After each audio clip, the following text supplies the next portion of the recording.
Earthquakes, seismic activity.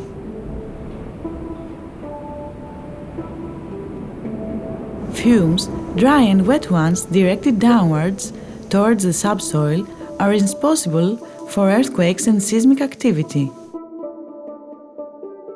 As the subsoil is spongy and depending on the area, there are small or larger cavities which can accumulate large masses of dry as well as wet fumes. As conditions at the surface of the earth favor inhalation of fumes from the surface or the ground to the subsoil, there is a possibility that more fumes will enter into a cavity, causing the unsaturated mixture of gases there to become saturated. In this case, there is explosion and ignition with the presence of monoatomic oxygen, just as is done with celestial phenomena in the ionosphere. These explosions change the shape of the pit in the subsoil, as a result of which the ground transfers vibration and shakes, and we feel the earthquake on the surface of the earth. Earthquakes are also caused by wet fumes, but mainly by dry ones. If water gushes out after the earthquake, then it caused from liquid fumes, saturated trapped moisture with air in the subsoil that has exploded.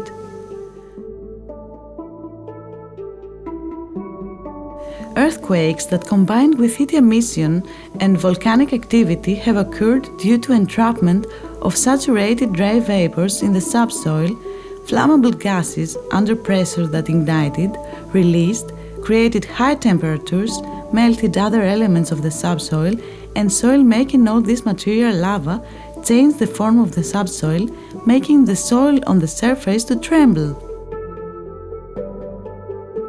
The land, the soil, by its nature is dry in itself.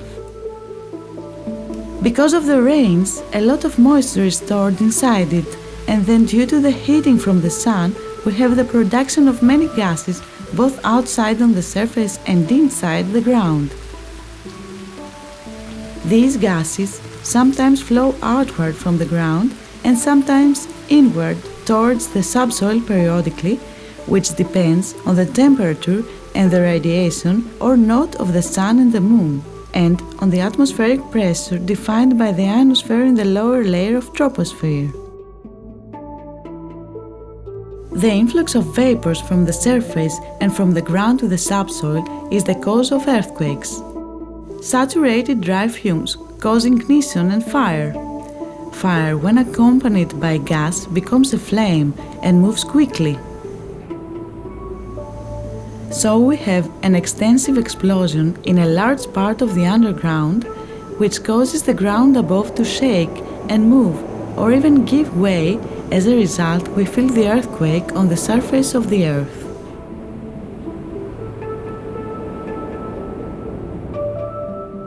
Seismic areas and favorable conditions. Areas with sea currents, with spongy soils and narrow cavernous places in their subsoil, with underground grooves, have a higher probability of a larger earthquake. Spots with spongy subsoils know many earthquakes in seasons of no rain or a lot of rain, spring and autumn, as summer due to heat and drought and winter due to ice are periods of calm.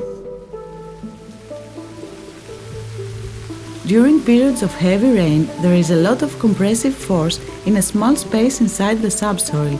The water takes up a lot of space and does not leave the necessary space for the incoming air, which eventually exhales from the subsoil violently, either under ignition, when it comes to dry fumigation, or with moisture if it is liquid.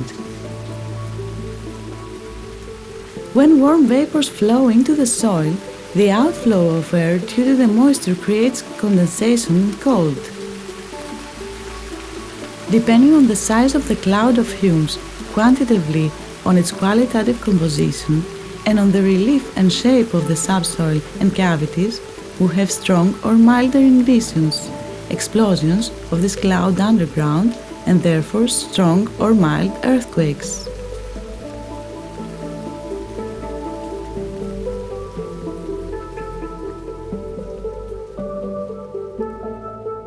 Types of vibrations. Depending on the way we have the accumulation of fumes underground, we have different types of vibrations during their combustion. When this gaseous stream is large and wide, when it ignites, there is a horizontal vibration which is more frequent, while in areas where we had storage of the fumes in depth, we have a vertical vibration. In areas where the incoming wind with the fumes has difficulty passing and does not find a way out, we have greater vibrations.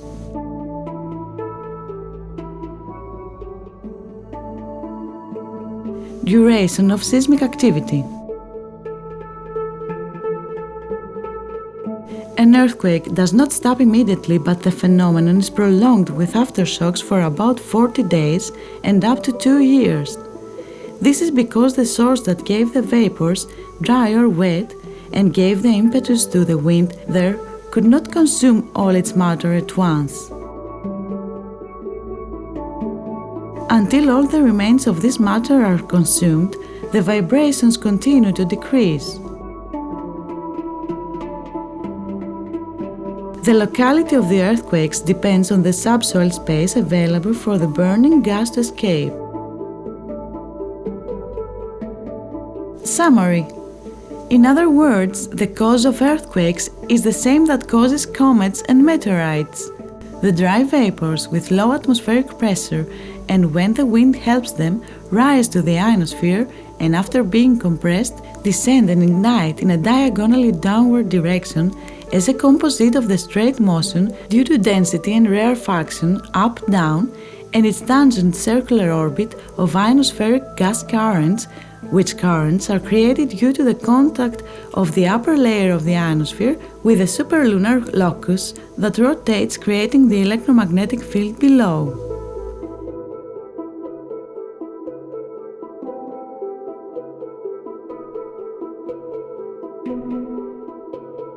When the wind does not help the vapors to rise and combined with high atmospheric pressure, it pushes them through the porous soil downwards towards the subsoil. There they sometimes condense and ignite.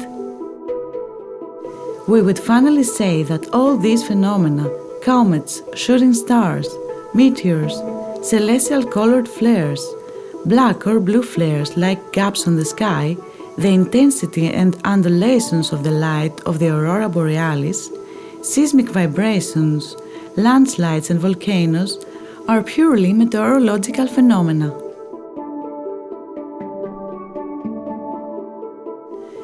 These phenomena depend on the atmospheric pressure, the temperature, the direction and temperature of the winds, their percentages of wet and dry vapors in the air, and the morphology of the ground relief and the subsoil. Their predication is possible especially with the modern means of collecting the above data. Also, the study of geology with the study of the moon is possible and offers us a lot of information in relation to the soils and their morphology, as well as the qualitative composition of the subsoil by region. The atmospheric pressure exerted by the ionosphere on the lower layers of the atmosphere acts as a lever for the presence of the above phenomena. It depends on the intensity of the electromagnetic field in relation to the position of the Sun and the Moon on the upper level, which we saw how it works analytically in the Tides chapter.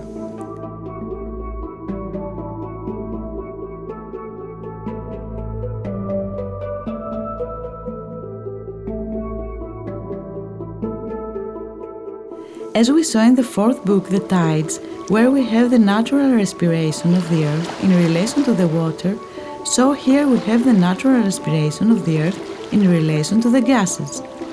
The phenomena we saw are therefore the results of this operation and are inevitable.